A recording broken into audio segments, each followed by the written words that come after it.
Parliament Congress party అభ్యర్థి రామసహాయం రఘురాం రెడ్డిని మంత్రులు తుమ్మల నాగేశ్వరరావు, పొంగులేటి శ్రీనివాసరెడ్డి మర్యాదపూర్వకంగా కలిశారు. ఈ భేటీలో మంత్రులు వెంట కాంగ్రెస్ నేతలు నూకల నరేష్ రెడ్డి, వెన్న శ్రీకాంత్ రెడ్డి కూడా ఉన్నారు. ఈ మేరకు ఎన్నికల్లో అనుసరించాల్సిన వ్యూహాలపై నేతలు చర్చించినట్లు సమాచారం.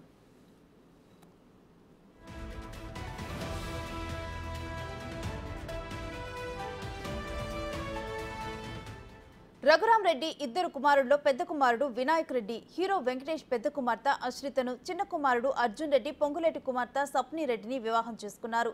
రఘురామ తండ్రి సురేందర్ రెడ్డి కాంగ్రెస్ నుంచి 4 సార్లు ఎమ్మెల్యేగా, 4 సార్లు ఎంపీగా ప్రాతినిధ్యం వహించారు.